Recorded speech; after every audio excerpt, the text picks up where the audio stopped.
stuff like that. So we're live and we're back as a tag team to conquer the wrestling IWC scene.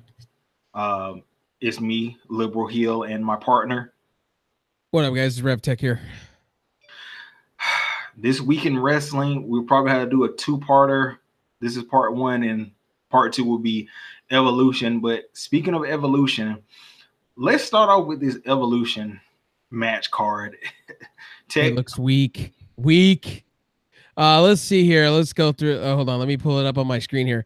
Let's just go through these matches. There is, let's count them. 1, 2, 3, 4, and 5. Six, seven matches. There's 7 matches, grand total. We have the women's title match. We have the last women's standing match for the SmackDown Women's Championship, NXT title match, and then we have the finals for the Mae Young Classic. And then you have, going down that list, you have the Battle Royale for a future title shot, which makes no sense here. It really doesn't. It really doesn't. If you look at it, it really doesn't look sexy at all.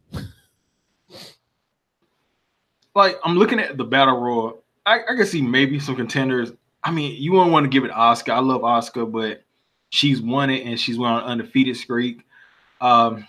Nia, maybe. They could be smart to give it to Tamina Snuka, but you know they're not. So, like, I'm trying to. Maria Kanellis is in it. I'm trying to figure out who makes the most sense to get a title shot here. Asuka, I would go Asuka, but what has she done for me lately? That's the thing. See, this is where they probably should have had a women's tag team title tournament, and then it could have concluded here at the pay-per-view. But you're just throwing all these random women in with basically no momentum, and then they're supposed to win a title shot. It's just like, if they win a title shot, who's really supposed to care? That's true. Okay, we'll move got Natalia, Bailey, and Sasha. Come on, man. I'm getting so sick of. I love the Riot Squad. Well, I love Ruby Riot, but I'm just getting sick of this 3-woman tag team stuff that really just goes nowhere every week. It's just like, come on, man. Why is this even on the pay-per-view? It's a throwaway match. They weren't selling tickets, and they're not putting butts in the seats. It's all and above. You gotta think about this. Look at this. You got Natalia, the daughter of Jim Neidhart, basically in a throwaway match, and then they went through all this trouble to have Bailey and Sasha in a tag team, the Boston Hub connection that leads to nowhere, and then they built up Ruby Riot with her 2 minions, and she's basically. Like, it basically is going nowhere. Like, I don't even see the point of of this whole thing. I don't get it. I mean, I really seriously just don't understand it personally. I mean, do you understand it? Because I don't understand it, to be honest with you. It would have been better just to. Okay, this is what I would have did. First of all, I would have had a women's tag team title match, and you probably could have had Bailey and Sasha versus Asuka and Naomi. Okay, so you got women from SmackDown versus women from Raw. Okay, and then you could have had either Bailey turn on Sasha or Asuka turn on Naomi and have those as the women's tag team champion. Bam, that's simple. You know, either one, vice versa, however you want to go. And then you could have had Natalia versus Ruby. Winner gets a shot at the Raw women's Well, that would make no sense either, because it all points to just bad booking. Really, if you think about it, bad booking with SmackDown and Raw. The storylines just make no sense. Like, Asuka, what has she done lately? Nothing. A tag team. But think about this: if they had Natalia versus Ruby Riot, winner gets a shot at the Raw women's. Well, let's look at the names. Look at the names. Okay, we got Selena Vega, Tori Wilson, that is not winning. We got Asuka, Mandy Rose, Sonya Deville, Lana, which is not gonna go anywhere with that. Carmella, same. Naomi, possibly. Billie Kay and Peyton Royce, probably not. Ember Moon, probably not.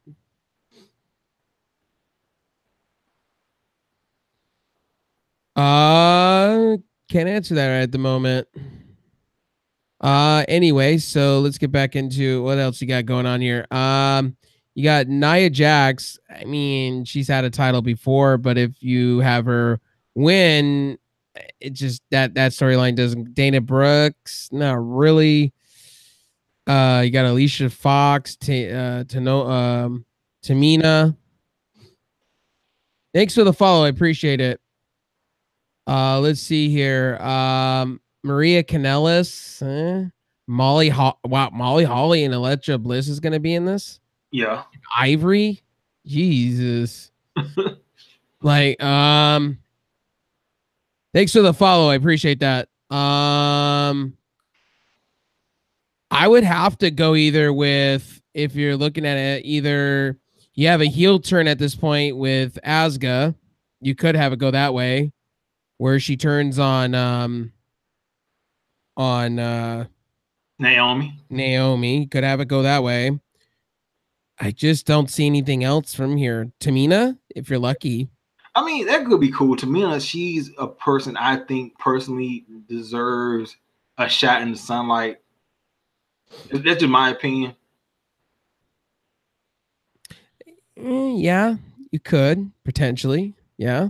I mean, you don't have to, you wouldn't have to do it against Ronda. You could do it against Becky Lynch versus Tamina Snuka. You could have Tamina pick for the SmackDown, and like I said, you could have had Natalya versus Ruby. Have Ruby lose to Natalya, and have Natalya versus Ronda Rousey, and it sets up itself. Ronda versus Natalya. Natalya turns on Ronda. Then you have a series of feud. Yeah, but too, it just makes no sense to me. It's got to come out of SmackDown, because SmackDown right now, the women's division on SmackDown is so much better. Yeah. Well, okay. Who's there? You got Asuka. You got Asuka in that equation, but then again, Asuka has not been the best storyline in a while. So it's going to be a heel. It's got to be a face, because Becky, she's going to retain the title, obviously, over Charlotte. So, you know what, man? Let's just skip this, man, because this is mind-boggling to see, because they got a lot of SmackDown heels in here, and there's barely any faces, like besides Asuka and Naomi. Oh, yeah, and Carmella. Well, Carmella's a face now. She was a heel. Now she's a face. I don't understand why they would flip the switch so quickly, so fast. I don't know. R-Truth is putting her over. I mean, let's get real with that. I mean, R-Truth is putting Carmella over at this point, and she's doing a shitty gimmick, which makes no sense to me. Well, I actually will say R-Truth TV is not too bad. I think R-Truth TV is really funny. R-Truth is not a bad talent. Like, let's just acknowledge this right here. R-Truth, WWE dropped the ball on R-Truth. They should have made him a world champion at Capital Punishment. Like, they could have years ago. I agree with that.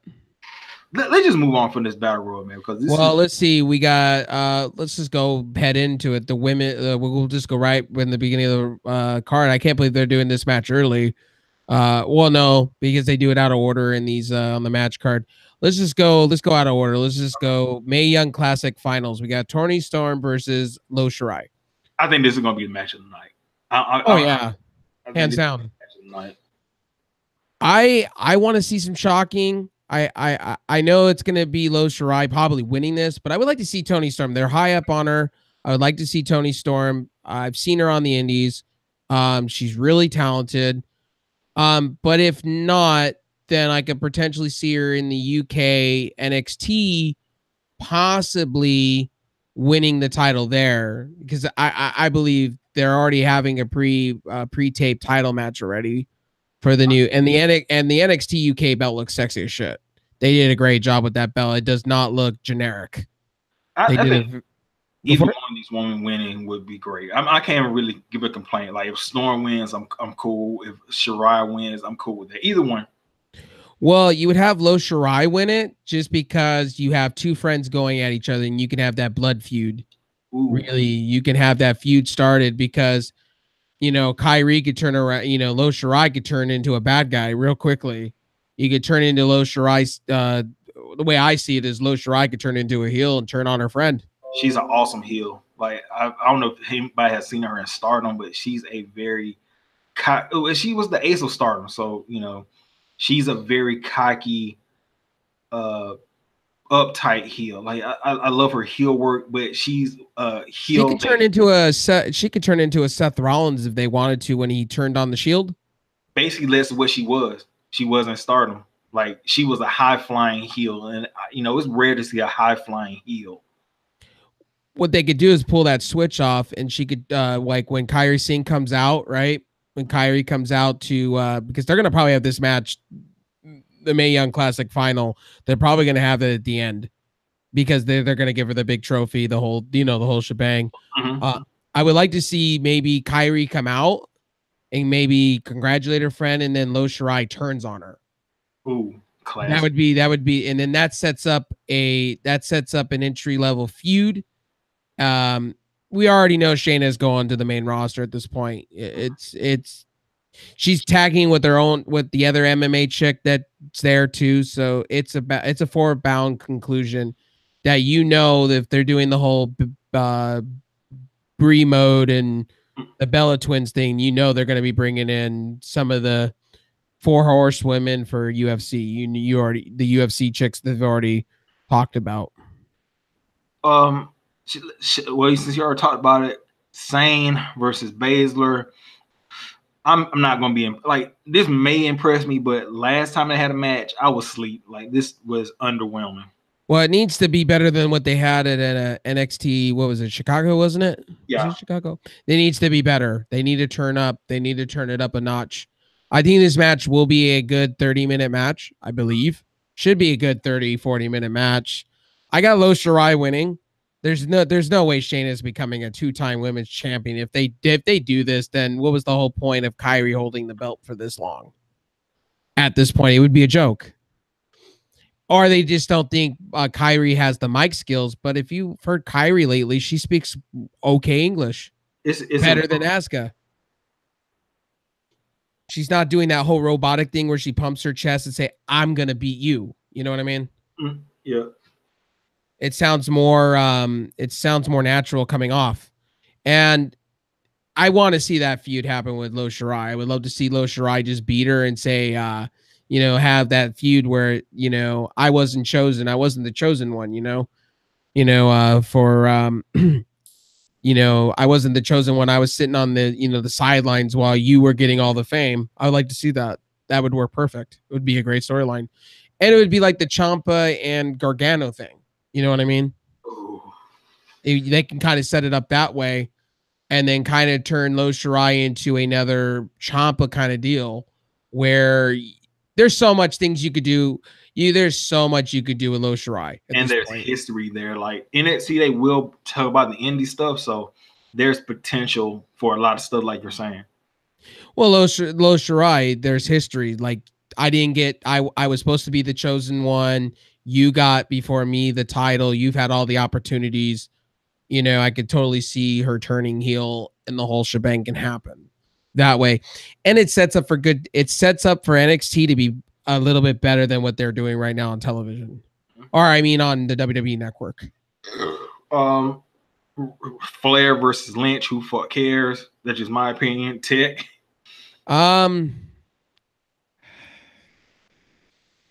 It's a toss up for me. It can go either way for me. They can give Charlotte the title, to be honest with you, and then they can continue this feud and lead it into what's the next pay-per-view, November, right? Survivor Series. They could turn it into a Survivor rematch. They could do so much with this match. I got Becky Lynch winning just because on the sheer fact that, I think Charlotte's due for another feud with somebody else eventually down the road. Yeah. And then the final one, Nikki Bella versus Ronda. Look, I got Ronda winning this match all the way. Yeah, but here's what is gonna happen. I predict in IWC, Nikki Bella, everybody who's in touch with reality knows that Nikki Bella is a fair to decent wrestler, and she's gonna put on a good show at Ronda. And the IWC isn't gonna be able to take it or handle it, so they're gonna damage control. Ronda Rousey carried Nikki Bella. Forgot to tie her shoelaces. Just like, bro. What do you got? What do you got? Nikki Bella winning this match? Look, I wouldn't hate it. If Nikki Bella won this, I would not hate it. If she won it by some underhanded tactics, and we got a Nikki Bella Ronda Rousey feud, I would not hate it. Well, quoting one of my friends that is probably watching the stream on Twitch, I'm gonna quote her because she doesn't like Ronda Rousey, and I'm gonna go on a limb, and I'm gonna make my final choice, Nikki Bella, just for the hell of it. As I don't know, I just don't feel Ronda Rousey. Do you feel Ronda Rousey? I do. What she's missing is somebody like Nikki Bella, a chaser, somebody that annoys her so that she becomes the badass. Ronda Rousey needs right now Paul Heyman. Straight up Paul Heyman. And a decent feud. She needs a Paul Heyman and a decent feud. Something that gets people interested in the storyline. And please do not have Brie Bella at all touching this match. Let her be on the sidelines. I don't care. Do some cheap moves. Cheap pops. I don't care. Just don't have her in the ring. She does. I just don't want to see people getting hurt. That's just me. Right. The match is gonna be the second main title match on the card. But really what's gonna shine is the NXT title match. Not the Mae Young Classic final. Hands down is gonna be the shit. You're gonna see the house being blown down, the roof being blown off the joint with this match. I think it's gonna be the match of the night. I think it's gonna be one of the women's matches of the year. Candidate, I believe. It's Toni Storm is the shit. Shirai is the shit. And they were both highly touted on the indie side. Both of them wrestling. Both of them were Stardom World Champions. Shirai, I think she's a 2 or 3 time World Stardom Champion, while Storm is a 1-time champion. Well, us as watching the indie scene and seeing these two grow up in the indies, I think for us it's gonna be a Trish Lita type deal. I think, and you're going to have a lot of count outs, a lot of, 1, 2, 3 or 1, 2s. And I think you're going to have a good 45-minute match. I think it's going to go 45. I think it's going to go for it. Fun fact, Toni Storm beat Kairi Sane for the World Stardom title before Kairi came to NXT. Got you. Okay. That's a fun fact I didn't even know. I just think the roof's going to be blown off the joint with this match. The thing that's missing from here, I can't even hear that guy. Let me fix that. I am sorry. Let's go a little higher than that. Go ahead and say something for me. Hello. Okay. Hopefully it sounds louder to you guys. I'm hoping Ronda Rousey loses. That's just me. Ronda Rousey has not been a thank you for that. I appreciate it. I appreciate that, lady. I really hope Ronda loses. That's just me though. That is me. I'm not a huge Ronda Rousey fan. She cut a promo that I actually like. But what has she done for me lately? Mm-hmm. I want her to lose. And it will make Ronda Rousey honestly chase for the title, and it will make Raw a little interesting. Just Ronda Rousey sucks in general. She can't wrestle. I'm sorry to say this. She just can't wrestle. I think she's way over her head. Just honest opinion. I think it's all fluff. I think it's all fluff. I've said this. It's all fluff. She signed with WWE and she got her money. And personally, I just think she can't wrestle. She can't wrestle. Honestly, whoever's styling her, literally styling her, is god awful. And when she gets on the mic, it's like UFC. She holds the mic to the side and says, "I'm gonna whoop your ass." I mean, I'm sorry, but it's not UFC. It's WWE. You're supposed to entertain. You're not really entertaining me. You're boring me. And this whole "I'm gonna kick your ass" shit, it's not doing it for me. And then what's the other thing? She does that arm bar, which doesn't even look like an arm bar. I've seen better if you watch wrestling wise. Just saying. And then, like we said, we talked about the Battle Royale for the future title shot, and this match is all mess of fuckery. I just think they just said, "Oh, here, we're just going to make a match for making a match." And that's WWE for you lately. You want to touch on it, the missed opportunities with this? I know you were talking to me about it. Missed opportunities. Which one now? With the title belts, you were talking about that. We were talking about before we went live. The tag titles and the UK title. We were both before we went live. Yeah, like it's so many women now, and they got these women tag teams. Why not just have a women's tag team division and a belt? And with the women's UK title, if you're going to promote it, you might as well showcase the woman that's holding the title, Rhea Ripley, who's like what 20 years old. You might as well showcase her at one of the biggest pay-per-view. Well, I wouldn't say biggest, but at a signature women's pay-per-view. Yeah, I agree with you. I just don't understand why it's on taped WWE Network stuff and not on a. If you're introducing something cool and trying to get a pop for it, why would you do it at like one of the bigger shows of the year for and they're touting and WWE, what I don't understand is they're touting this as being the best women's pay-per-view ever made. And we all know Impact's been doing it for a while. And they've been blowing the roof off for years with one night only knockouts for the knockouts title. I mean, if you're not watching Impact, I don't know where you're at, but that's where women's wrestling's at personally with me. It really wouldn't be that bad. It's just the fact that they really aren't.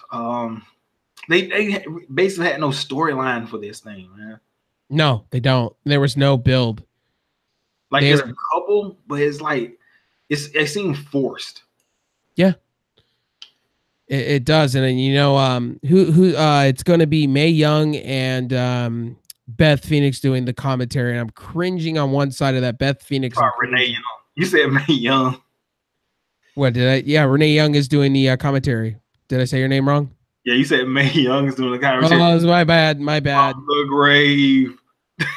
She's coming from the grave, bro. Coming from the grave. Where we got Mickie James and Alexa Bliss versus Hall of Famers Lita and Trish Stratus. I got the Hall of Famers winning this. Mm-hmm. Or they can continue it into the Survivor Series if they want, because they could set it up for a they could set it up for Legends versus Survivor match if they wanted to on the women's side of things. Nah, just get this shit over with, man. Throw this shit, regroup and throw this shit in the trash can before Survivor Series. Dumpster fire? You're calling this a dumpster fire?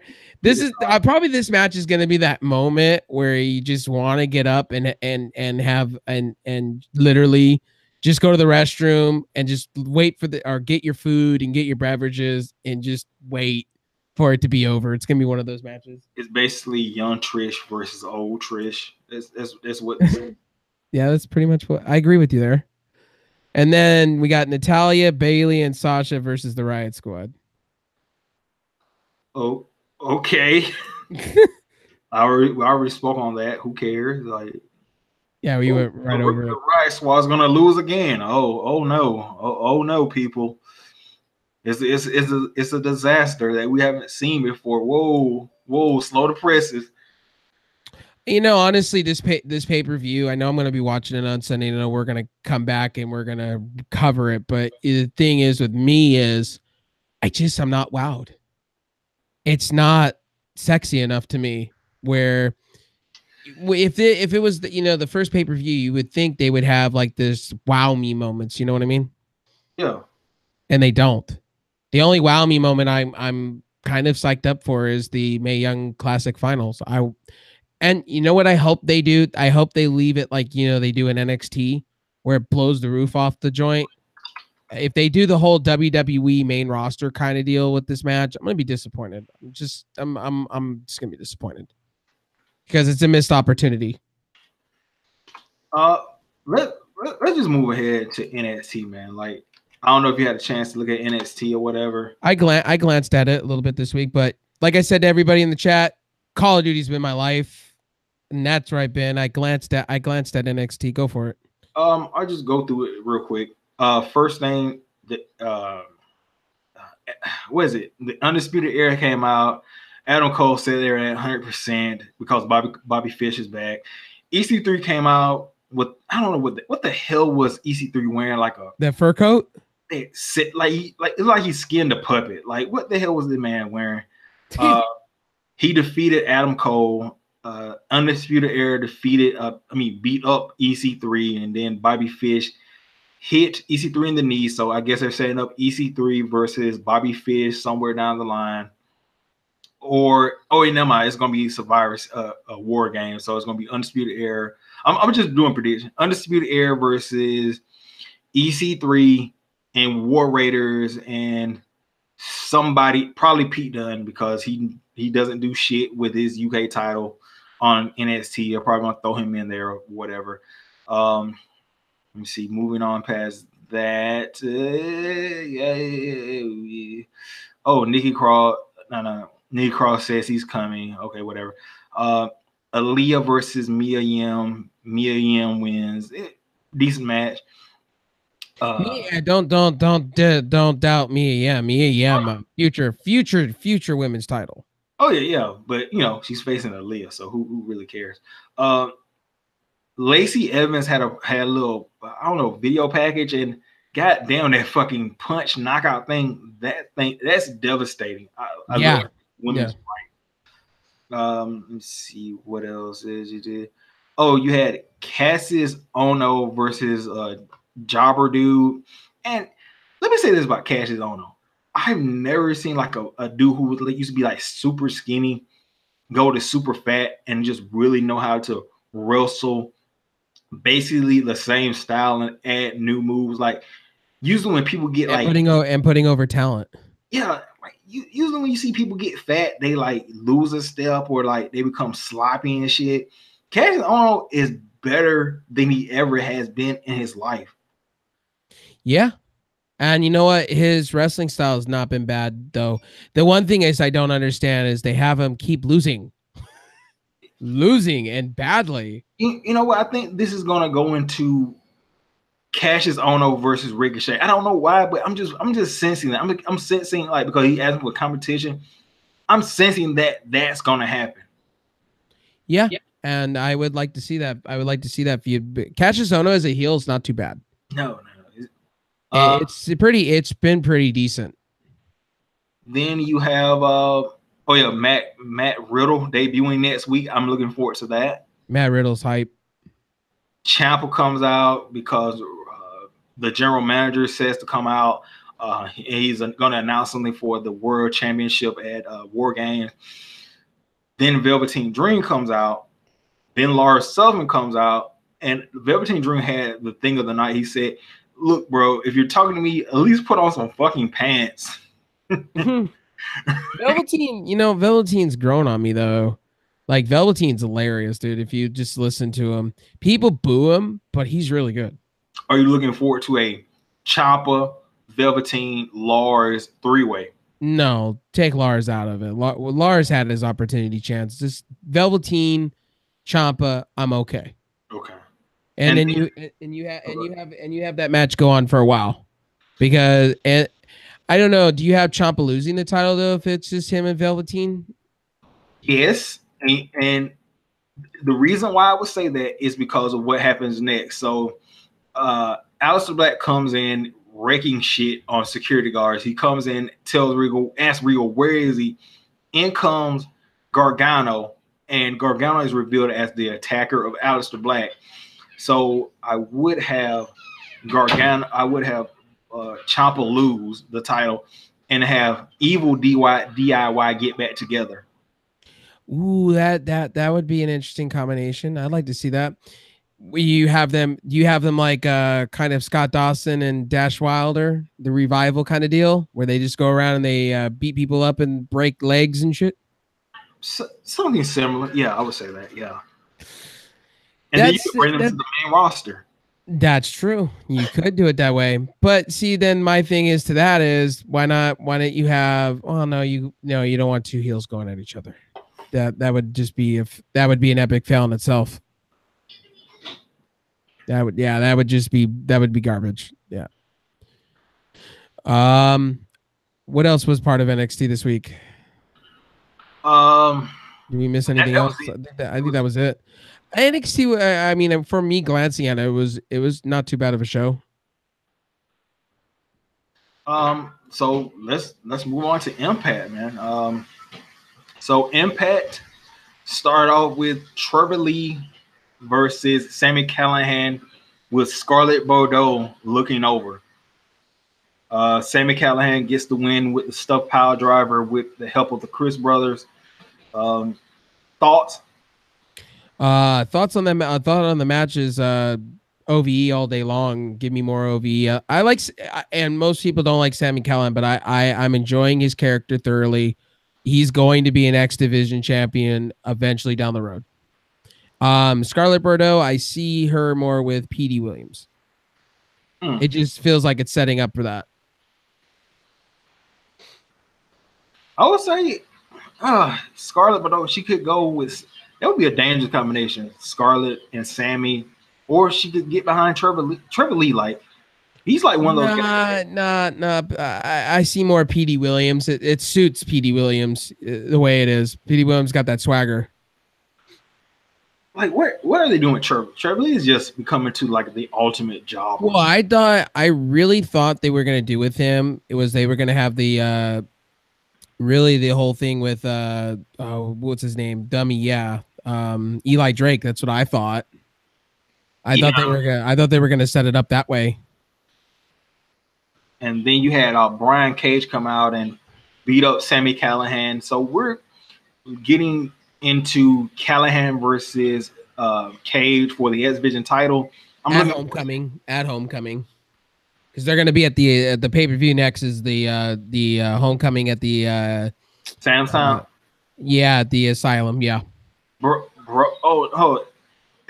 at Nashville in Tennessee. Yeah. Like, I was looking at tickets for the Sam's Town Impact shows, right? Yeah. It's a steal. If you're in Las Vegas and you don't go there, I don't know what's wrong with you, because it's $50 for 3 tickets. Like $50 for Sunday, Monday, Tuesday. And that's including the tapings. That's an insane steal.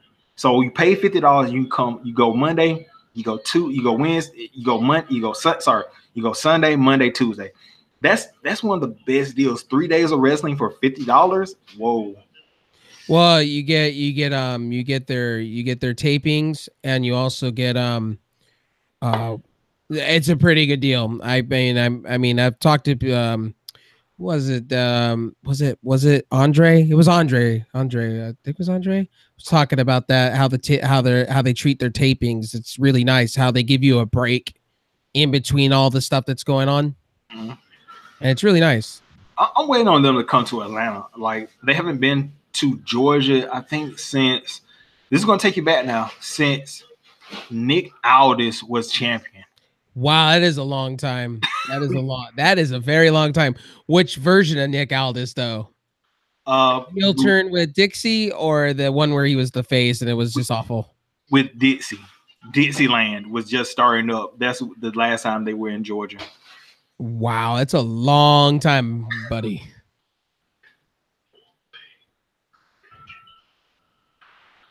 That is a very, very long time. What else was on there? What else you know pretty much Impact for the week more than I do? Okay, moving past that, you had the OGs there. I guess the feud with Conan and LAX is over, so they're looking for a new feud, but they still want to get at Conan. So King tells his boys that he knows a way to hurt Conan. So moving past that, you have Gama Singh warming up for his match against Roji Rock, and yeah, it was kind of hilarious. Then you had Eli Drake getting on commentary with Josh Matthews for the match of LAX versus the Heavenly Bodies. LAX wins, but the Heavenly Bodies, they show some decent stuff in there. The Heavenly Bodies, like, I've watched them a little bit in OVW. They're not a bad tag team. They aren't like impressed. They're good talent. Like, they aren't like anything like main event or needle moving, but they're good enough to be on the show. If that makes sense. Yeah, that makes sense. I get what you meant with that. Let's see, moving past. Oh, Eli Drake. He was kind of funny. He was like saying, like it's basically Eli Drake versus the company. So the storyline is he's suing the company for unsafe working conditions. So I wonder where they're gonna take that. Another feud. I don't know what they're gonna do with Eli. Eli's really good, but I feel like I just feel like the story for Eli is not there. Right. He should be. This is where the King of the Mountain title should be back in play. Yeah, like some kind of mid Carter title. Yeah. Then you have Tessa Blanchard confronting Tessa about having a match, and it was decent. So next week we're going to get Tessa Blanchard versus Taya Valkyrie for the women's title. I'm not mad at that. No, I'm not mad at all with that. I just think really, to be honest, Tyra should have won the title. She should win the title, and that keeps that feud. Going, because then Tessa can win it back at Homecoming. It just makes it even bigger for her. Then you have Matt Sydal and Ethan Page confronting LAX backstage, saying that they want the tag team titles.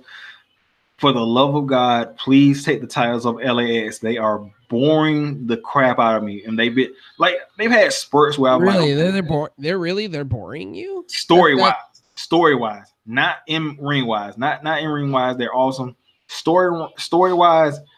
Like I would think like they've had the titles for this amount of time. I barely know their characters. I barely hear them talk. It's Conan, which isn't bad, but damn. I need some champions that are stimulating, not only inside of the ring, but outside of the ring. I kind of really disagree with you with that, because I do enjoy them in ring though. Yes, I do too. Storyline wise is not too bad, but Conan's been doing all the work. I'm waiting to see what they're going to do storyline wise. It just feels like it's all Conan's show, not really the LAX side of things. I want to see them do something, with storyline wise with them. But Conan's pretty much the show. He's pretty much the manager, and that's where I have the problem. Like Matt Sydal, I think Matt Sydal and Ethan Page with the tag team titles has more entertainment value in it and out of the ring than LAX does at this moment. You know what I like to see, if we're talking tag teams, I would like to see the Mac and Rich Swann in just literally Rich Swann and the Mac literally tag team. I thought they did a wonderful job at Bound for Glory. Yeah, I agree with that. Because it really, you could, well, with Willie Mack being on the top right now in NWA with the national title, the new title, really, you could have them. I think the Mac signed with Impact. I could be wrong with that. And you could have the Mac get built up with Rich Swann, and then have Rich Swann possibly potentially down the road, since he signed a long-term deal with Impact. You can have them fight for the X division, still have them as a tag team, and then you can have Rich Swann have 2 titles, and then you can have probably the Mac fight for the heavyweight title down the road. There's so many possibilities in Impact Wrestling right now. It's literally like, if you watch the storylines, there's just so much that Don Callis and Scott D'Amore can do as far as storylines with that. It's so much good talent there, really. Yeah, they really went out of their way and really found some talent that's uniquely different. And with their partnership with Impact with Lucha, it really works out very well. You see the pieces kind of falling into place. And they just recently signed a couple of women talent. Oh, yeah. Recently. Big Mama Pump, Jordan Grace. Yep. That was a good move by Impact, though. They really need to sign. What they need to do, me and you have talked about this, they need to go into what is it? Shine right now, and they need to go sign, what's her name? The one that you're high up on. Mayu, they need to go in and sign her real quick. I don't want WWE to have hands on her. That would be the big 3 gone. Yeah, they get the big three of Stardom. It's pretty much old. Yeah.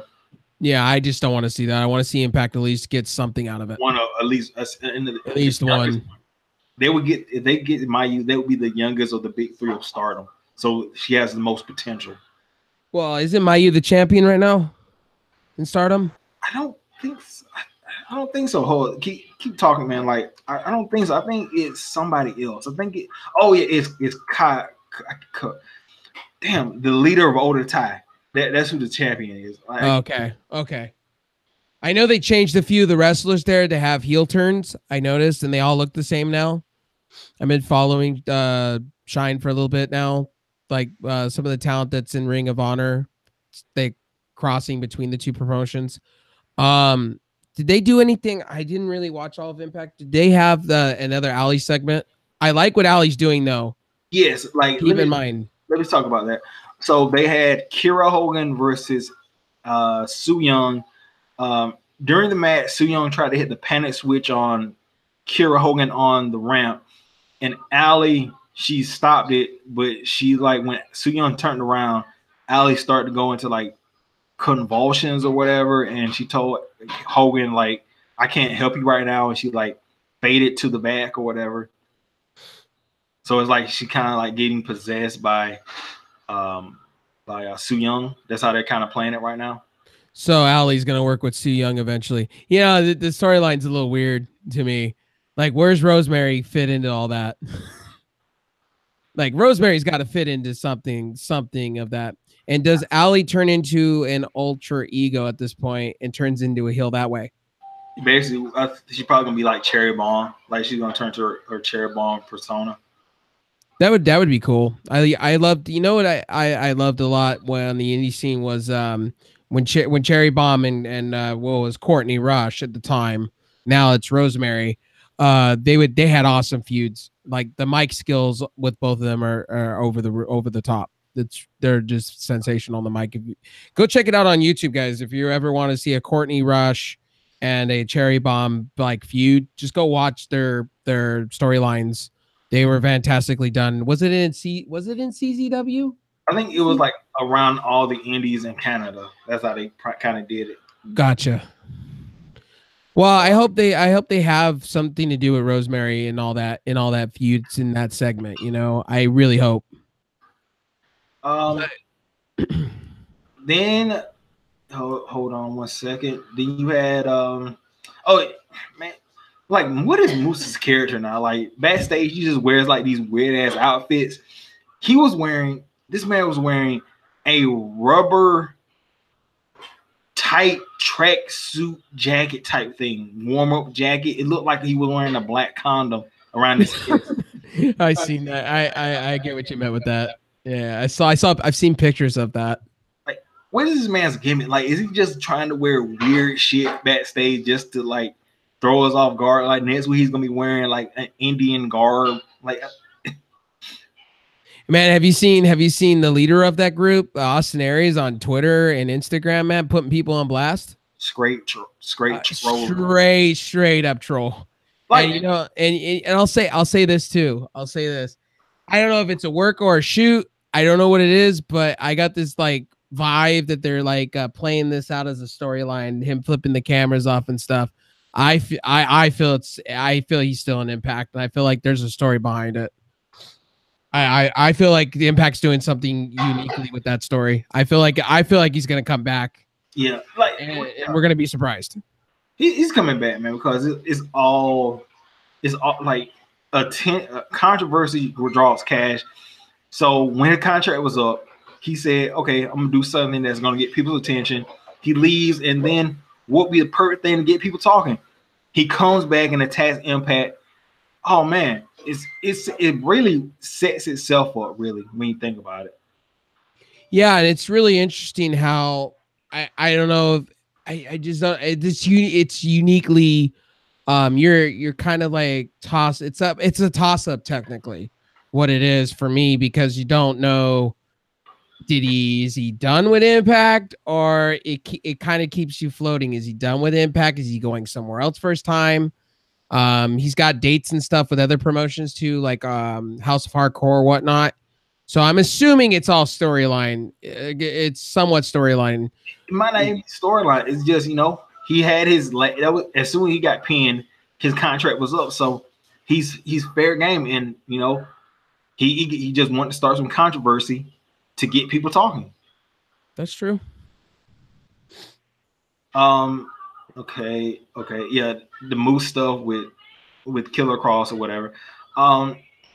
Moving past that, you had a promo by Phoenix, and for the way they were talking in this match, and this segment, we may see a Phoenix versus Pentagon Jr. feud, because they were talking about like, oh, Pentagon, he's like my father, he's my brother, he's my friend, I love him. And when anytime they talk like that, there's going to be a heel turn somewhere. Well, isn't Phoenix going? Didn't Phoenix have to face Johnny Impact this week? Wasn't it? Yes. I wouldn't be surprised if Pentagon plays a huge heel. Have you ever seen his work in Lucha Underground? It's the best work I've ever seen from him. Like when he was Pentagon Dark and some of the matches with Vampiro. I mean, hands down, best feud that I've seen. And if you haven't seen the Sami Callihan match this year, I wouldn't mind seeing Phoenix and him, brother versus brother in arms going at each other. It would be fantastic. It would be a really nice match. So they're both high flyers, and they're both really good at what they do. Right. Let me see. Moving past that, you had, oh yeah, Rick Swann and the Mac agreed to be opponents next week. So it's going to be the Mac versus Rick Swann next week. That's going to be a good match, though. Rich Swann, you got the high flying, and then you got, and I got to see speaking of the Mac, I got to see him.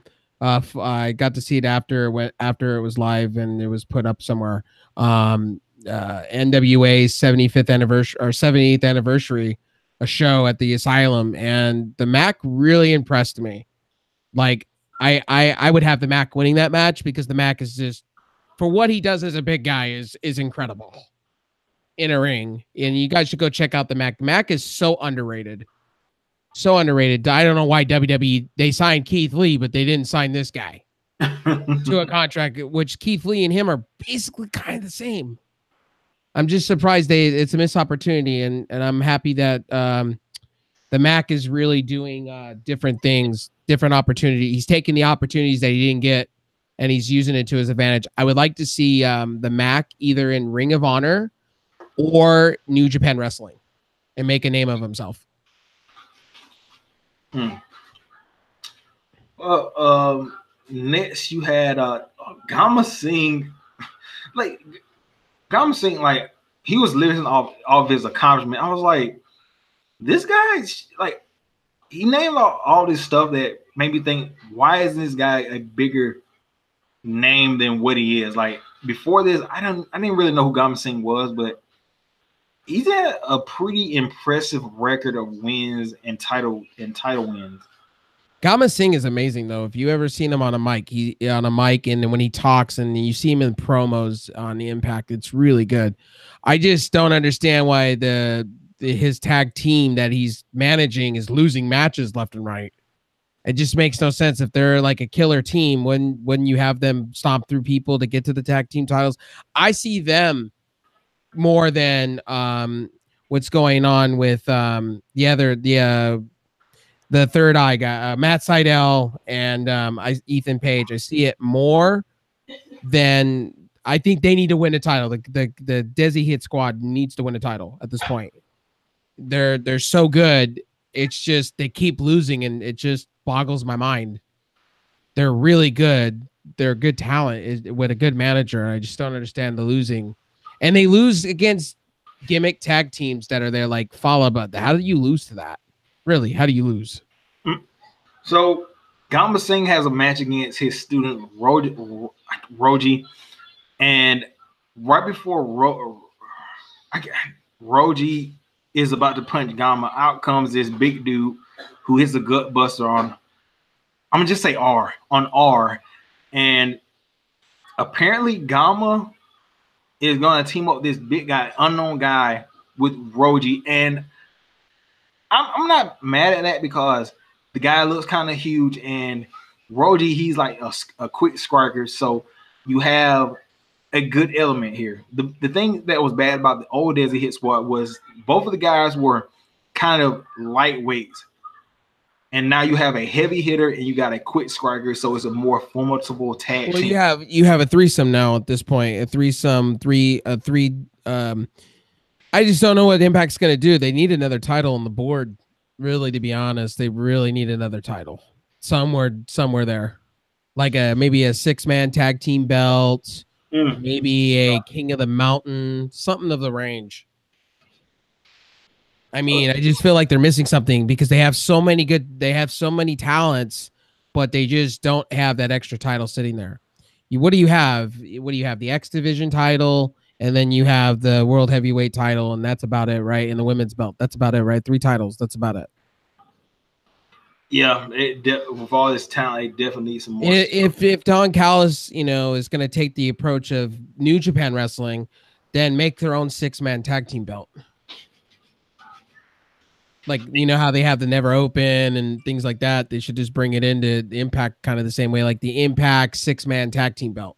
Kind of like how Ring of Honor has their 6-man tag team belt.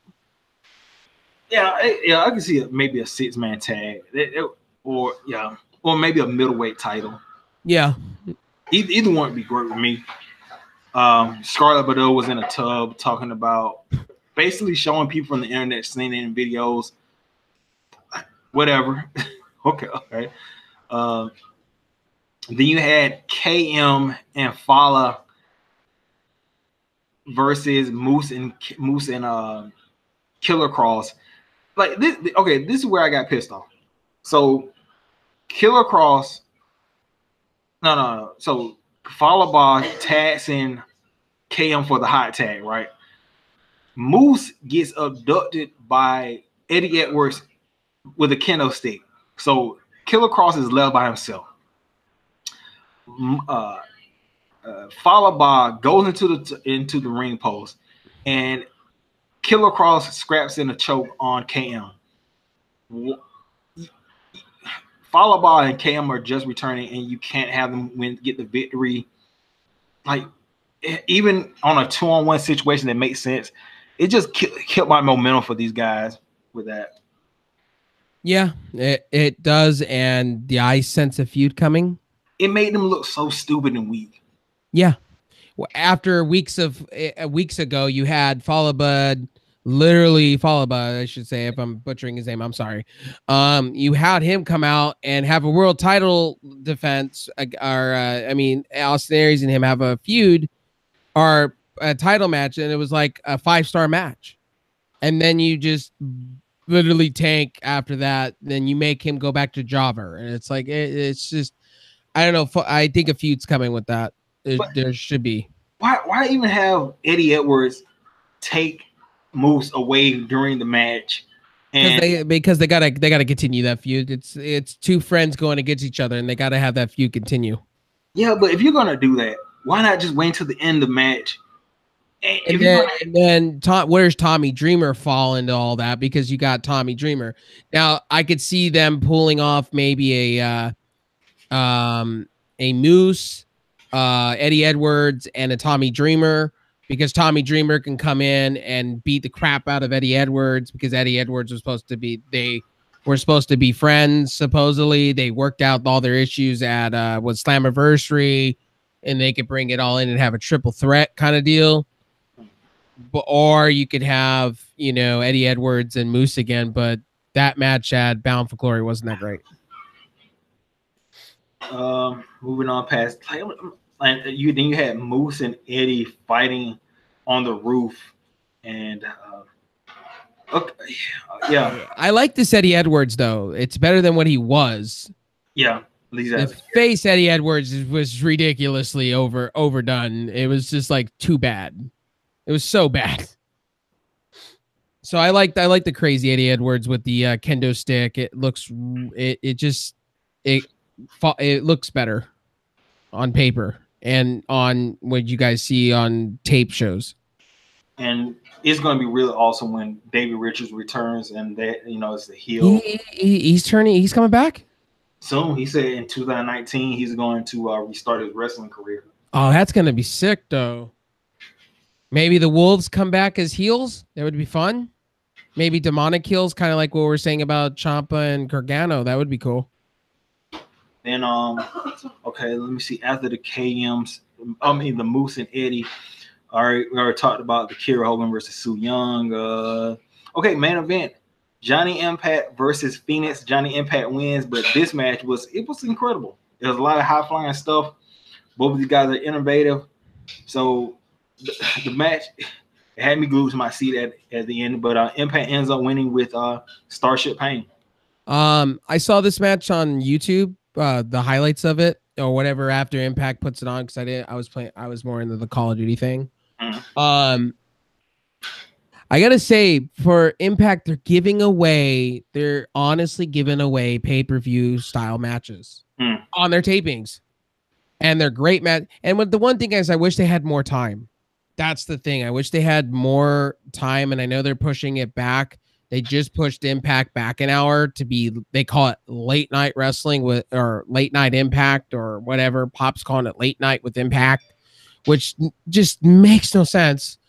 But I wish they had more time, like maybe 2.5 hours. I mean, like if they push the limit at 10 p.m. and they, bring some stuff you don't see on normal wrestling, you could justify them coming on at 10 o'clock, close to midnight.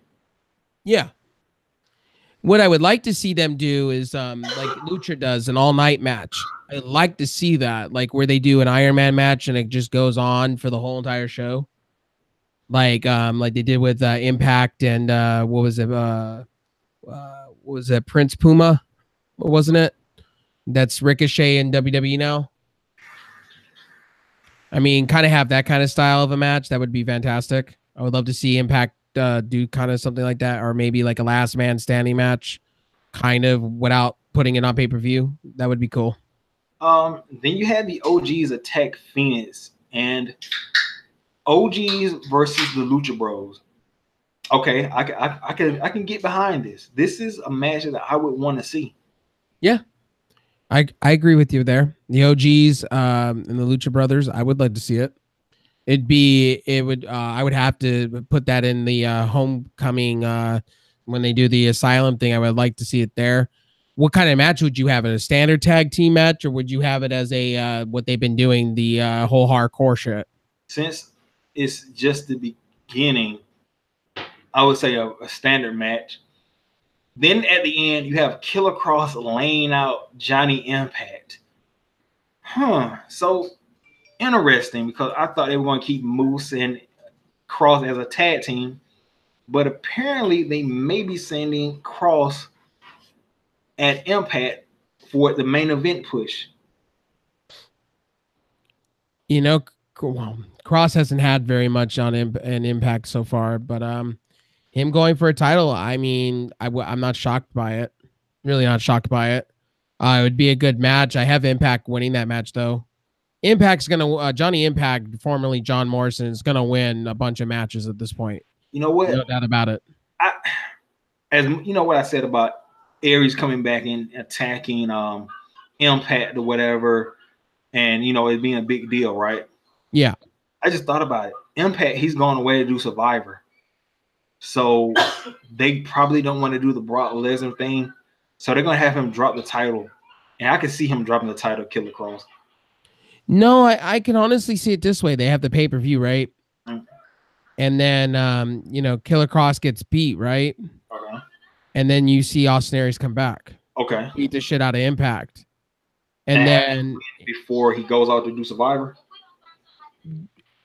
I could see some fuckery happen with that. I can also see them riding Impact off with an injury after the fact, and he has to relinquish the title. Mm-hmm. Like they can do a kayfabe kind of deal. Who'd they do that with? Lars Sullivan, like they did in NXT, where he had like that broken jaw situation for a while there, and it wasn't. They can possibly do a fake segment where Impact got hurt and he needs surgery, write him off television. He relinquished the title, and then Austin Aries could possibly come back and win the title at that point. You know what I mean? Right. And then it makes that faction back to normal where it was, and you can have Austin Aries, keep beating people up and whatnot. Or you can have an open chat. You can have an open tournament, really, if they go that way. If Impact's going to be doing Johnny Impact's going to be doing Survivor for a while, you can have him relinquish the title, have him beat Killer Cross, and then the next tapings you could have him relinquish the title because of his commitments with everything else. You see what I mean? Right. And then they can have a tournament, and you could possibly see somebody new that needs a push in Impact, literally, win that title. But yeah, it's a lot of different pathways you can go on here, especially now as you're throwing Killer Cross into the world title scene, supposedly. Well, do you want to go? I want to go to the next thing. Roman Reigns and his cancer situation. Well, I want to cover the NWA 70th real quick, if you don't mind. It's gonna be real quick. Go straight ahead. So NWA is back on the scene. They had their pay-per-view recently, their first pay-per-view in over a decade, supposedly. It was an okay pay-per-view. I got to watch it after the fact. I got to find it somewhere and watch it. I'm gonna say for NWA coming back and Billy Corgan owning it, it was interesting. I was very, very blown away with Jim Cornette on the mic, commentating. Jim Cornette doing commentary. Yeah, Jim Cornette doing commentary, and they had some like other guy that I don't even know, and it actually worked. Okay. Like Jim Cornette was pretty entertaining, and he didn't go off on tangents. He was there having fun, and he can commentate some matches. I can see him being a commentator for NWA. I really can. And they brought in Tony Schiavone. They brought him in for the last match, and Tony Schiavone, man, still fucking got it. And I'm like, Jim Cornette and Tony Schiavone doing tapings for NWA would be fantastic. They both work together very, very well. The problem was that you could tell that NWA is low budget at this point. You can really honestly tell it's low quality, and you can honestly really tell that you could tell Impact is here, WWE's up top, Ring of Honor, Impact. You can slice and dice it however you want, but NWA was a little bit a lot of the wrestlers I didn't even know. A lot of them are from YouTube. Some of them are YouTube characters in themselves. Some of them are from different indie promotions. So they're kind of slicing and dicing a little bit of their picking talent, like cherry picking talent, which was interesting to me. And James Ellsworth came out. That led up the night. James Ellsworth came out, led up the night. And every time you see James Ellsworth, right, he just gets his ass beat. So he got his ass beat. He brought out the Intergender title, whatever he's got, whatever he made. This is his man-made title. He's doing the whole, who was that comedy guy? Andy Kaufman. Andy Kaufman. They're doing the same thing like that. And he comes on the mic. He starts talking about how he's this, that, and the third, and how he's been to the big leagues. And he almost beat, he talked about AJ Styles. And I think it was Jeff Jarrett or one of them laid his ass out. Like, just shut literally, that's what happened. Just shut up. And they laid him out, and pretty much they carried him out of the arena. It's kind of funny. The lead to start the night. And then you had all the NWA guys. And then you probably know who this guy is. Blue Demond Jr., the guy with the blue mask in Lucha Underground. Yeah, okay, yeah. I know. He turns around, he goes, I want next for the NWA champion, but I want it done in Mexico. I want it done with in my hometown. And he wants he was calling out whoever wins, I want him next. And I think Billy Corgan is allowing it, I guess. It's very weird how the NWA champion works and how people can just call shots without having any, like, I'm so used to the whole WWE thing and the Ring of Honor where people earn their way up. But in NWA, it's not that way. You can defend the title anywhere, any place, anywhere, in any place in the world. The traveling champion. Yeah. So going in, they had a bunch of promos because they are introducing a new title. They introduced the NWA National Championship. The title is sexy as shit. It pays homage to the old days of NWA, which was cool. So you had Samuel Shaw and a bunch of unknowns and Scorpio Sky. Those are the only two I knew in the first match of the night for who goes against the other winner in the other bracket in a fatal 4-way.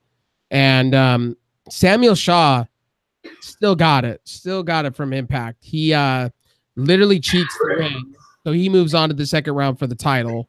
And then in the other match, you had the Mac winning against beating a bunch of nobodies. Honestly, it looked like a bunch of nobodies.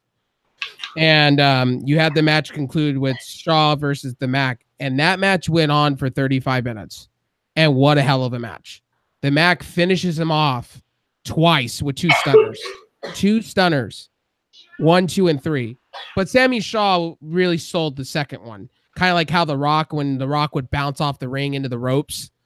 So that's what Samuel Shaw did, and the Mac became your NWA National Champion. Spoiler alert, if you guys haven't watched it. If you can find it somewhere, it was an okay pay-per-view. It wasn't the best pay-per-view I've ever seen, but it was decent. And then you wrapped up the night. I didn't even know Jazz was still around. Okay, women. She's the NWA's world champion, 10 pounds of women gold or whatever they're calling it. And she beat this person in a matter of seconds. Yeah, just hit her with a left hook and it was over. 1, 2, 3, and her her ring gear is Ember Moon's ring gear, literally spitting image. And I'm just like, Jazz, you just don't got it anymore. Like, I get you're the champion, but you just don't got it anymore. You could tell new Jazz. You sure it was the same Jazz?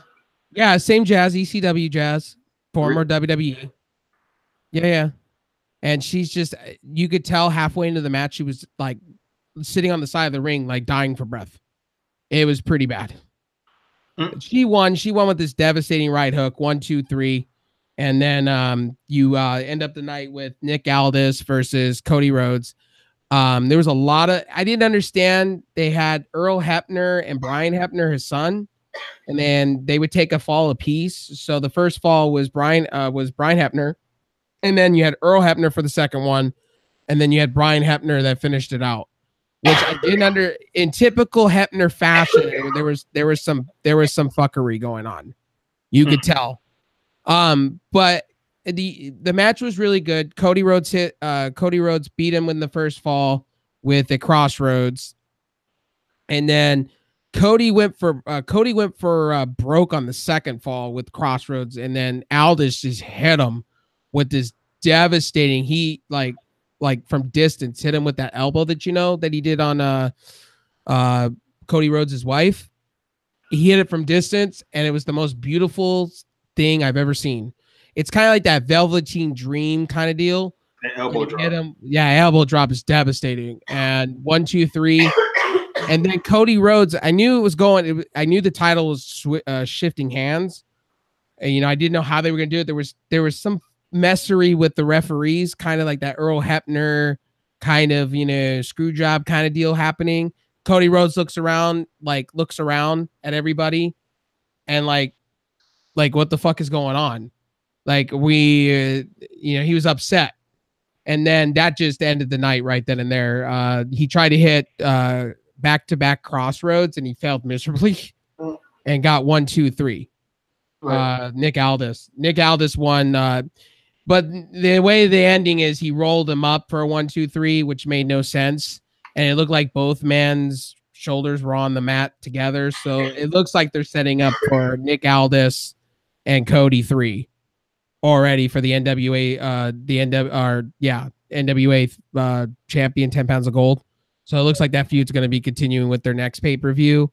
And then at the end, you got, I believe you had if I got this wrong, you had Corgan coming out. You had Corgan giving a video thing saying, NWA, we're back, and we're going to be doing more partnerships and more pay-per-views.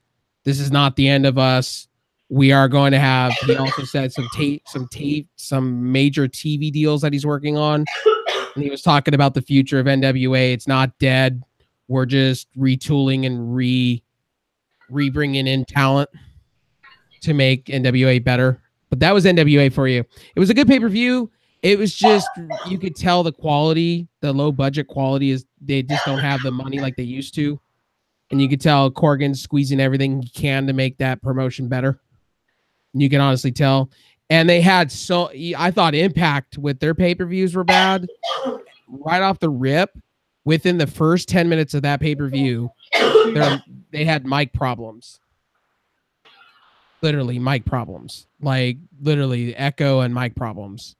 So it didn't go off smooth and none of the talent, they had screens they had screens on the sides and everything, but none of the wrestlers came out with video packages or anything like that. So you could tell it was very low budget. But it was the wrestling for the unknowns that I didn't know who they were, it was very entertaining. Very entertaining. Some throwaway matches, and you could tell a lot of them were new to the wrestling scene. But it was good. Not too bad. Well, it's worth the watch. It's worth the watch if you're a wrestling fan. It's worth the watch. Well, like why would they had how long did Cody hold this title for like 1 month? Oh, and I forgot. They had Coco Cabana, but he got eliminated real quick in the first Fatal 4-Way match, elimination match.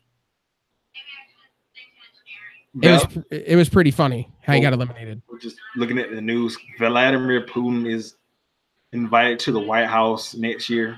Really? Okay, that's not suspicious. Well, hey guys, you know I don't. Yeah, okay. That's not suspicious, but he's like a squirrel. He gets sidetracked. Roman Reigns has cancer. I'm mixed on this because I hate the character. I won't say hate the character of Roman Reigns, but I'm mixed on it because they do a horrible job of making this guy a likable character or right in the right role. But he does put on good matches. But I guess since he's a real person, you don't want him to die and have cancer. So, whatever. Hope he beats the cancer. I wrote this on my Instagram. I'm not the biggest Roman Reigns fan, but no one asks for that kind of stuff. You know, the cards that he's dealt with. I hope he does come back better than ever. I really do. Yeah. I hope he does beat what he's got going on with him. It's sad to see it. Because I've not seen that before in a while. Like he was in tears. You could totally tell there was no faking it. You could tell he didn't want to give up the title. And it kind of gave me that vibe when Daniel Bryan did it. You know, that, oh my goodness moment. Like, what's happening? I didn't know this was happening until I watched it live on television. And I was just like, wow. It was kind of like when Finn Balor dropped the title in a way too. But I hope all is well with Roman Reigns. I didn't even know he had cancer, to be honest. I didn't know he was in remission at all. So that took me by surprise. And he relinquished the title. And then you have now Brock Lesnar and Braun Strowman at Crown Jewel for a title, which is, can we just say this? The Universal title is a joke. It's a joke to me. I don't know. I don't know. I think Brock Lesnar will walk away with it. I feel that way. And then you had Dean Ambrose. Like, this was a weird, surprising heel turn. Actually, I liked that. I liked the heel turn, actually. It just came out of nowhere. Like, I was not suspecting that. But they won the title. Like, so where's that leave the title? Like, is it up for grabs? Vacated at that point. Vacated. What is Seth Rollins going to come out and do? What are they going to do? They're going to have that feud between each other. They hold the titles, but they have to hold titles. Or sorry, what is this, like the bar? Remember how the bar started? they were feuding against each other, and then they became a tag team itself. Which, you know, it just made no sense to me. I don't know how they're gonna play it off. I really think the title should be relinquished and or re-given back. Re-given back. No, because I think they're gonna put Drew in the 3-way. I think they're gonna turn it into a 3-way. Really? I can't. You really believe you think Drew McIntyre is gonna be? You think he's gonna be for the Universal title? You think that's what they're gonna do? Do you? Well, if they have that happen, do you think he's gonna win the title then at that point? You know what? I wouldn't be mad at it. It would mean like, but then Braun Strowman looks like such a jackass. Like he's giving the title shot, Money in the Bank, and he just blew it after time. So it would make him look stupid. I don't care about Brock Lesnar winning or losing. Who fuck Brock Lesnar because he's a horrible champion. So I could see Drew if they put him in winning.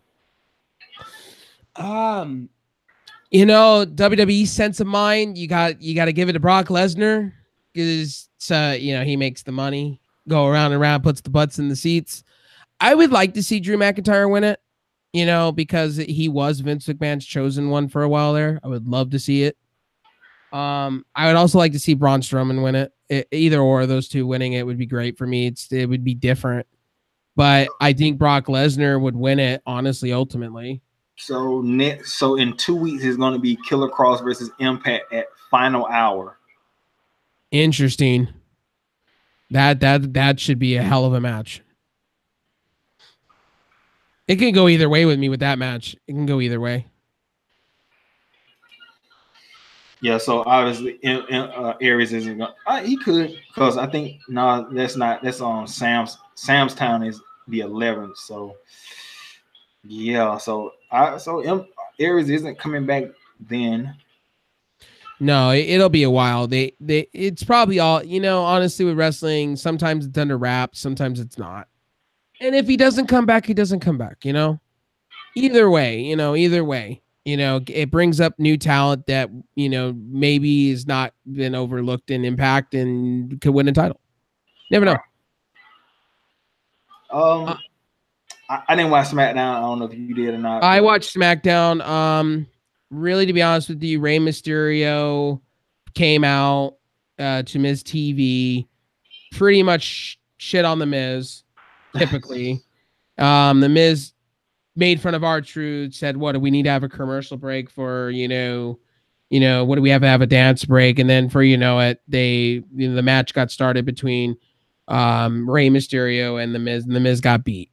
He pretty much got beat by Rey Mysterio. Rey Mysterio's got this 619 in this other movie does. Becky Lynch had a segment with Charlotte. Just to build up to Evolution at the NXT Performance Center. You had Jeff Hardy versus Randy Orton. Randy Orton won that match with an RKO out of nowhere. You had Shane McMahon coming out and basically talking about the World Cup like it's something revolutionary and it's brand new idea. And he was thanking the fans for making this all happen, making SmackDown one of the best shows on TV. You know, the kissing of the ass of the crowd. He was making out like this World Cup to be like it's something uniquely new when New Japan's been doing this for a while. Like first of all, let's not even really call it a World Cup. It's 8 white guys from America and nobody from any other state, any other country in the world. What? That's not a World Cup. That's just an American tournament. Rey Mysterio's won, but you know he's born in California though. Well, there's really no diversity there. The World Cup. I'd have to see what they're going to do with it. I hope maybe when that person wins it, it gives them a future opportunity at a world title. I still think this, just my opinion, they should have had people from 205 Live, NXT, SmackDown, Raw, and people of different cultures and backgrounds compete. You still could have had John Cena, you still could have had Kurt Angle, you still could have had Rey Mysterio in there.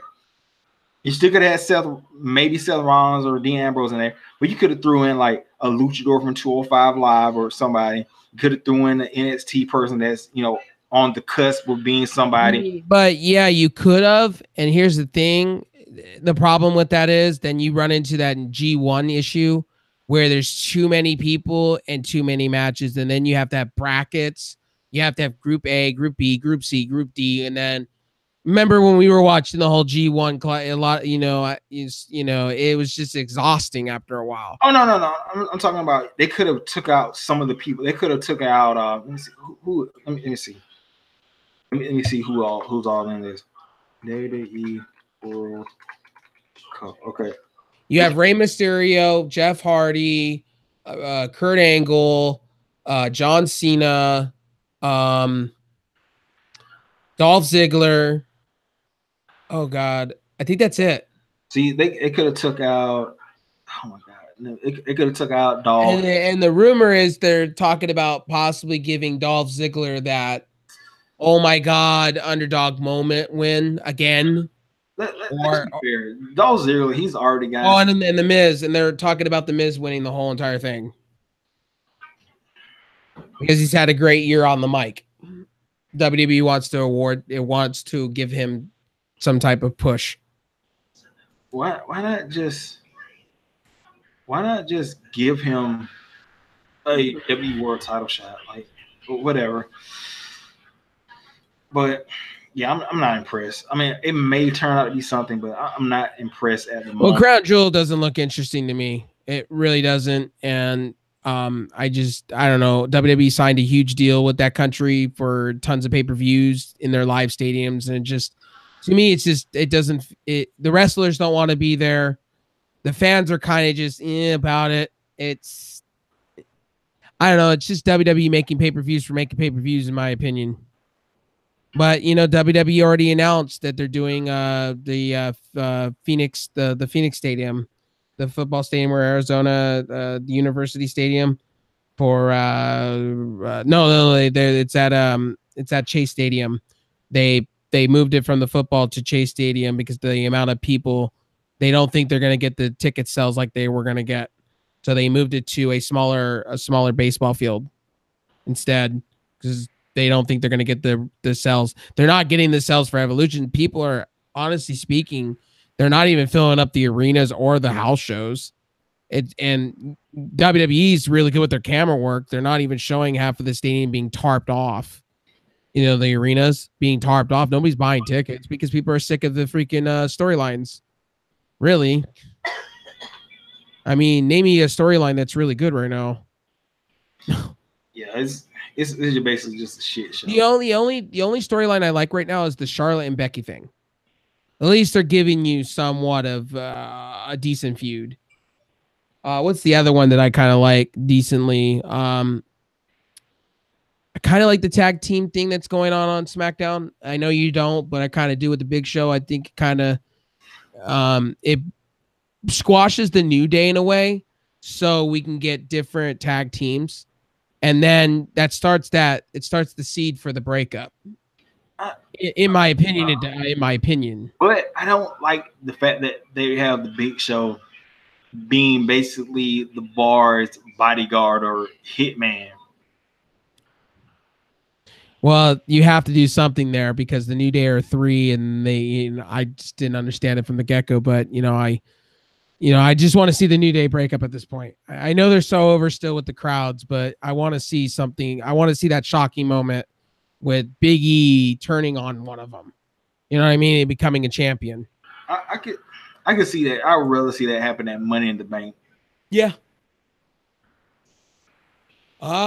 We really covered pretty much all the wrestling for this week. Ring of Honor, do we want to talk about it? No, not really. It's like what's their next pay-per-view? I get lost in Ring of Honor because they're doing like pay-per-view. Final Battle. What was the other one that they just had? Some glory of something. Glory by death before dishonor. Okay. Or glory by honor. But either way, they're setting up for Matt Taven versus Jay Lethal. Matt Taven needs to win that title. There's no doubt about it. Matt Taven's to me the most over thing. Matt Taven, he's got a fake title now, so it's going to be Matt Taven versus Jay Lethal. Yeah, you're right. Matt Taven needs to win this at Final Battle. Oh yeah, there's no doubt about it. And SoCal Uncensored needs to win. There's no doubt about that. They gotta win. I think SoCal Uncensored may lose, and you might see Daniels and Kaz back in Impact. Ooh, that would be that would be very, very interesting. Very, very interesting. Anything in the news? We talked about Impact signing some new women's talent. Cody, if we know, I know we've been not doing these reviews in a while, podcast style. Cody is working on making a wrestling union. He's bounded up with a bunch of wrestlers to possibly create the first ever wrestling union. He believes that wrestlers should be protected and not subcontracted. And the reason he's doing this too, so you guys didn't hear the news, New Japan Wrestling right now, they're treating the wrestlers like garbage, pure garbage. They're treating them like really bad. And a lot of the wrestlers are even talking about walking out on New Japan Wrestling, like just purely walking out because of the conditions and the way they've been treated with their injuries compared to other organizations. So Cody is now talking about possibly doing a wrestling alliance type deal, kind of like how the NFL has their players union kind of deal. If he can pull it off, it would be very, very interesting. And I'll give it to Cody. Yeah. I would totally give it to Cody if he does it and pulls it off. You know, what do you think about it? I think, since the wrestlers don't have insurance or whatever, a union is not bad because they could finally have some coverage for themselves or whatever. And the only other things I've been reading is possibly part of the Bullet Club moving to WWE. Like the Young Bucks have been thrown deals by Triple H lately. Like the Bucks have been posting pictures of Triple H sending them stuff. I wouldn't be mad at the coming to Impact. I mean, coming to WWE, NXT. And then the only other thing that I read, like we said, the two Impact stars being signed. That's pretty much about it. There's nothing more that we really covered. The only thing is Evolution, or not Evolution, Evolve. There's a big match going on with what's his name from the one that lights up, does the Tron thing on the he's got a big match coming up with Evolved, and that's about it. And some of the WWE UK stuff, the first episode's already on the WWE Network as of right now, and the women's title was shown off. Yeah, I think we pretty much covered everything until Evolution, really. All right, guys. Well, I am going to take a break. We've been covering wrestling for about an hour. Yeah, about an hour and 28 minutes. Yeah. We really covered a lot in the hour and 28 minutes, man. We'll be back. I'll let American take us home. Well, guys, how can I say this? We'll be back at Evolution, and if you like the show, hit the like. If you want to follow us, I'll have the links for Twitch somewhere in the description, and my Twitch, not my Twitch, but Twitter down there. So yeah, that's it. If you guys want a link to his YouTube on the Twitch side of things, I could definitely do that after the fact. I'll have it in the description I'll highlight it. You guys can watch it back if you guys want. However, you guys listen to podcasts, it'll be there on my channel after the fact. We try to do this weekly. That's the goal. Weekly. We were doing it like we were really on a good roll for a while there with these. We try to do them on Sundays after a pay-per-view, or we try to do everything all at once, because American has a work schedule and a half, and then I'm trying to get American. American's working on it. He's getting his computer all fixed up and whatnot. And then he's going to get Call of Duty and come join the community that I'm a part of. It'll be amazing. And then we can start, we're working on things. And then, right, American, Call of Duties, right? Call of Duty? That is definitely in the plans. And then he can come join the party and come join us all and kick ass and chew bubblegum. No, I'm not going to chew any bubblegum, but I may do some kill streaks. And you just recently upgraded processor, got your monitors upgraded. Things are looking up. What's the next upgrade from you? That's pretty much it, man. Like, got probably a video card, but that'll probably be like next year or whatever. Gotcha. All right, guys. This has been Rev Tech here on my side of the things. Thank you guys for stopping in. I'm going to take a quick break, and we'll be back with more Call of Duties. And I'll be joining back Discord here in a little bit. I'm just going to take a quick break, stretch, walk around, eat some food. I'll see you guys later. Peace.